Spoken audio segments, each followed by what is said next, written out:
നമസ്കാരം. പാലക്കാട് കല്ലടിക്കോട് ലോറി പാഞ്ഞു കയറി അപകടത്തിൽപ്പെട്ടത് 5 സ്കൂൾ കുട്ടികൾ. ലോറിക്കടിയിൽപ്പെട്ട 4 വിദ്യാർത്ഥിനികളാണ് മരിച്ചത്. ഇർഫാന, മിത, റിത, ആയിഷ എന്നീ കുട്ടികളാണ് മരിച്ചത്. ഒരു വിദ്യാർത്ഥി ഗുരുതരാവസ്ഥയിൽ ചികിത്സയിലാണ്. കുട്ടികൾക്ക് നേരെ പാഞ്ഞു കയറിയത് സിമന്റ് കയറ്റി വന്ന ലോറിയാണ്. കരിമ്പ ഹയർ സെക്കൻഡറി സ്കൂളിലെ കുട്ടികളാണ് അപകടത്തിൽപ്പെട്ടത്.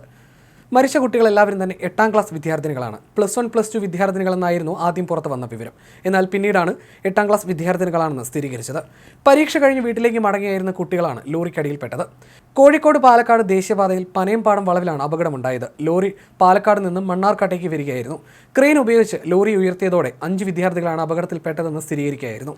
തച്ചമ്പാറ ഇസഫ് ആശുപത്രിയിലാണ് 3 കുട്ടികളുടെ മൃതദേഹം സൂക്ഷിച്ചിരിക്കുന്നത്. ഒരു വിദ്യാർത്ഥിനിയുടെ മൃതദേഹം മണ്ണാർക്കാട് മദർ കെയർ ആശുപത്രിയിലും സൂക്ഷിച്ചിട്ടുണ്ട്. മഴയിൽ നനഞ്ഞ റോഡിൽ ലോറിക്ക് നിയന്ത്രണം നഷ്ടമായി എന്നാണ് പ്രാഥമിക നിഗമനം.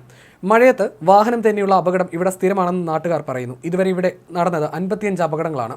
വൈകുന്നേരം 4 മണിയോടെ കുട്ടികൾ സ്കൂൾ വിട്ട് വരുന്ന സമയത്താണ് അപകടം. എന്നാൽ മറ്റൊരു വാഹനവുമായി കൂട്ടിയിടിച്ചാണ് അപകടമെന്നും സ്ഥിരീകരിക്കാത്ത ചില റിപ്പോർട്ടുകളുണ്ട്. ഇതോടെ ലോറി നിയന്ത്രണം വിട്ട് വീടിനോട് ചേർന്നുള്ള മരത്തിൽ ഇടിച്ചു മറിയുകയായിരുന്നുവെന്നും നാട്ടുകാർ പറയുന്നു. നാട്ടുകാരും പോലീസും ഫയർഫോഴ്സും ചേർന്നാണ് രക്ഷാപ്രവർത്തനം നടത്തിയത്. പാലക്കാട് MLA രാഹുൽ മാങ്കൂട്ടത്തിലും നിലവിൽ സ്ഥലത്തെത്തിയിട്ടുണ്ട്.